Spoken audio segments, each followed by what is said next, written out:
I'm kidding you. I'm gonna be a pirate on the river Saskatchewan.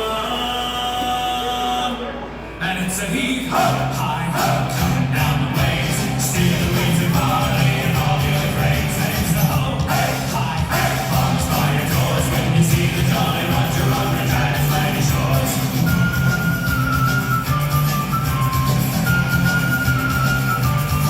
And it's a heave-ho, hi-ho, coming down the plains, stealing weeds and barley and all the other grains. And it's a ho-hey, hi-hey, bombs by your doors when you see the Jolly Roger on Regina's mighty shores. And it's a heave-ho, hi-ho, coming down the plains, stealing weeds and barley and all the other grains. And it's a ho-hey, hi-hey, bombs by your doors when you see the Jolly Roger on Regina's mighty shores. When you see the Jolly Roger on Regina's mighty shores. When you see the Jolly Roger on Regina's mighty shores. Yeah!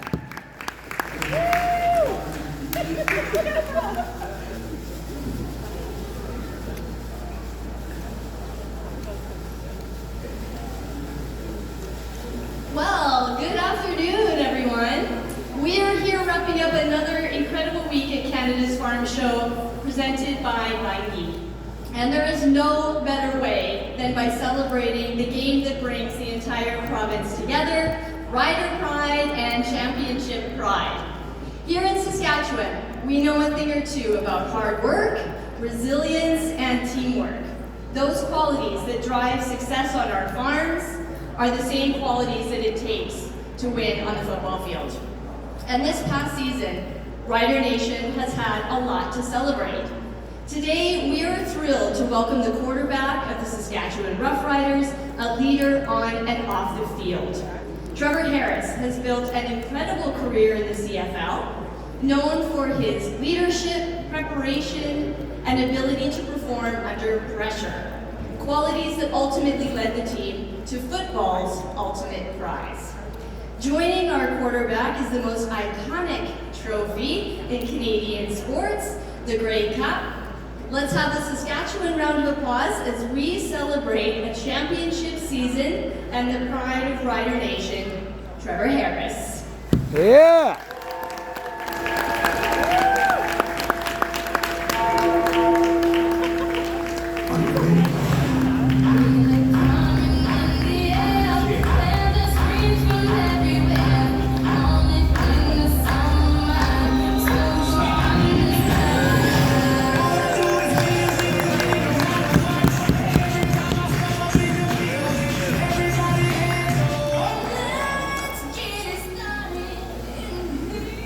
Thank you so much for being here, Trevor. When we were chatting in the back, Trevor has an agriculture background that I didn't even know about, so I really want to start there. Can you share with everybody, as we were winding around the combine, your background with agriculture? So, yeah, my dad, he's a construction worker. He's a kind of a one-man show. He's got one employee, and he owns a construction company, but growing up, he always wanted to be a farmer. And so, you know, he was kind of just like, you know what, I'm gonna go at this farming thing. And so he did both jobs in terms of, I mean, he's a solar powered guy from morning to night, and he would kind of farm, like, I don't want to say in his spare time because it's very time consuming, as you guys all know, but he wanted to really do that. And so he went about it, and he was working more hours than he should have, and he did that for about 7-8 years, and absolutely loved it. That's fantastic. We love a good farm connection. Trevor, you've played in a few CFL markets, but there is something special about playing for the Saskatchewan Roughriders in Rider Nation. What have you noticed? So going back to 2015, and I've told this story plenty of times, we played here in my first year where I got to play quite a bit, and we won in double overtime. I played for the Toronto Argonauts, we won in double overtime. But I remember playing in the old Mosaic Stadium, which a lot of people know as Taylor Field, and it was just such an unbelievable environment. The small town feel of Regina kind of makes me feel at home. And I remember calling my fiance, who's now my wife, at the time. I'm married for 10 years now, so 4 kids and whatnot. But I remember calling her. I said, "Someday I'm going to be the quarterback of the Saskatchewan Roughriders."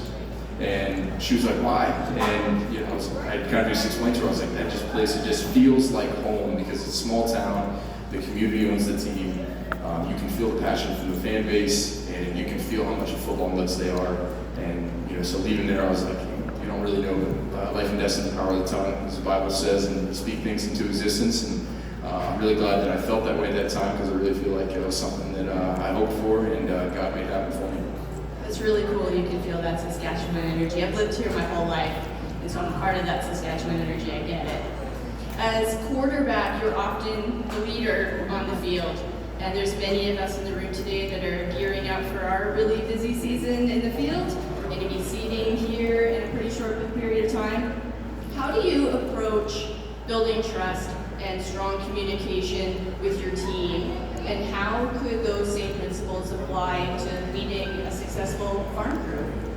Yeah, and kind of gets like a part of a root of like something that I feel really passionate about, which is leadership. And a lot of people talk about we need great leadership, but nobody can really define what leadership is. And leadership in its most simple form is just influence. And so if you ask yourself, like, what type of leader am I? Really the question is, what type of influence am I? There's a negative influence and there's a positive influence. There's bad leaders, good leaders, but bad leaders are just bad influences. Good leaders are good influences. And so during that time of your leadership, whether you're leading your family, a football team, people in your work environment, whatever it may be, your friends, you just have to ask yourself, what kind of influence am I for that? And I think that a lot of times it comes down to, like, you know, 3 C's. There's character, or who are you, especially when the lights aren't on and nobody's around. Competence, are you able to do what you need to do and do the job that you're needing to perform? And connection, what type of connection are you having with those around you? So character, competence, connection, and lastly is communication. And so those 4 C's to me are like really kind of entail like what a leader is. So if you're communicating really well, do you have good character, do you have good competence, and are you connecting with the people around you? I feel like that might also be marriage advice after 10 years. Very much so. Good communication skills. Trevor, for those of us who are farming, many in the audience, we know that our reward comes after the long season of hard work, after harvest is over. Looking back, what was the biggest sacrifice or commitment that your team had to make in order to reach that Grey Cup level, that harvest level? Yeah, it's kind of just like a quick note. That's something I've always admired about farmers. Is delayed gratification is often one of the most highest markers of like long-term success and people that are successful. And farming is actually that to the T. Is, you know, it's delayed gratification. You're planting roots. It's like, you know, your bamboo trees. They don't grow for 5 years and then they shoot up to 90 feet after 6 weeks. But you've got to keep watering, keep nurturing it. And really, that's really what our team had done this year is. Watering it where the relationships we're nurturing each other in terms of, you know, caring about one another. Like I talked about character, competence, connection.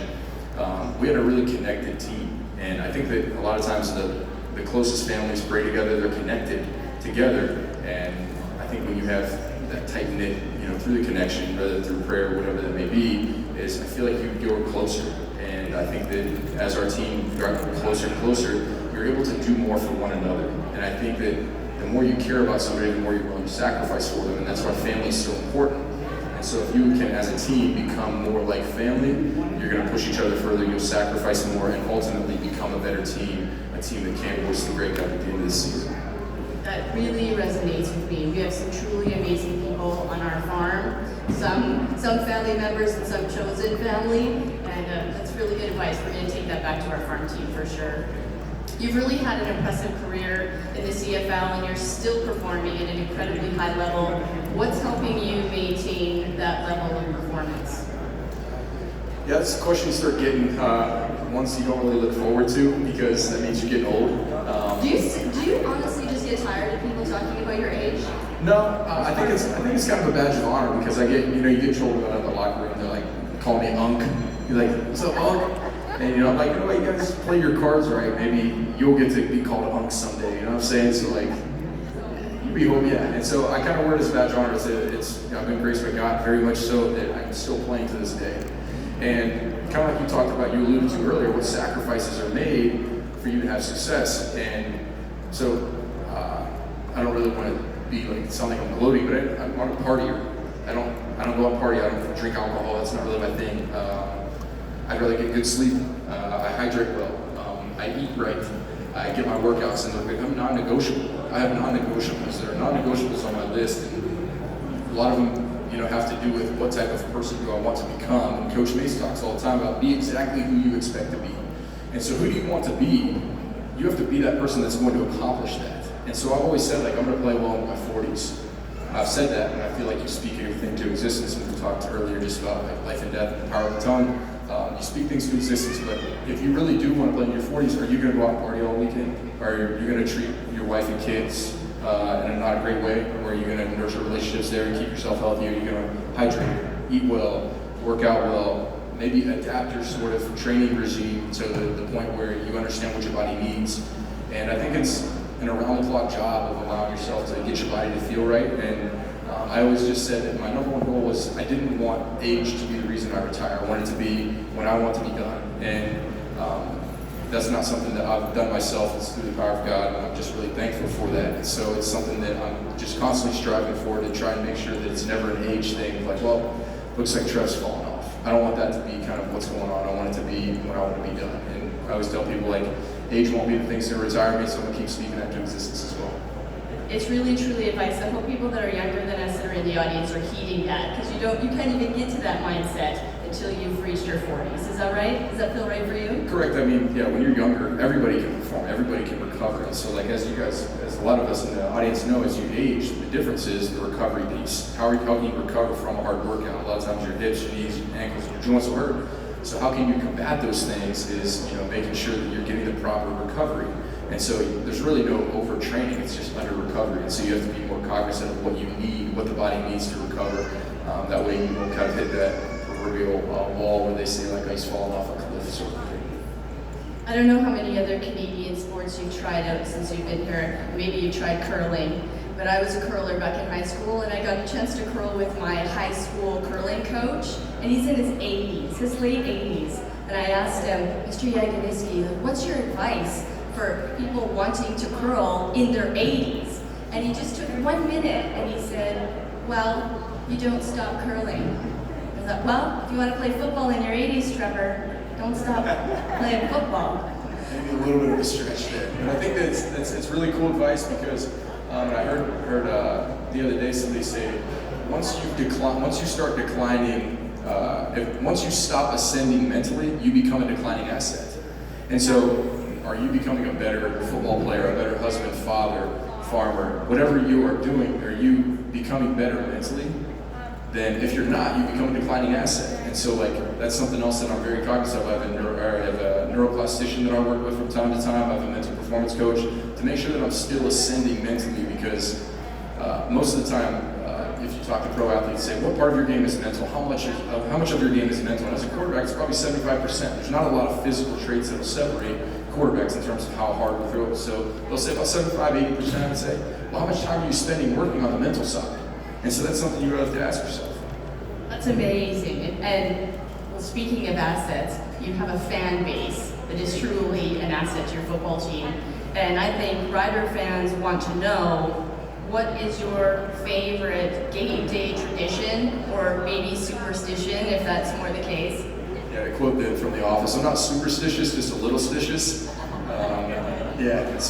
But I really don't have a lot of superstitions, because I think that how we do on the field has to be determined by how we prepare and the work that we put in during the week. But there are certain things that I do during the game day that kind of make me feel comfortable. I'll go out on the field, I'll walk the field, I'll pray. I FaceTime my mom every game day, because I just remember being younger and sitting in the stands and saying, like, I want to be the guy in the arena someday.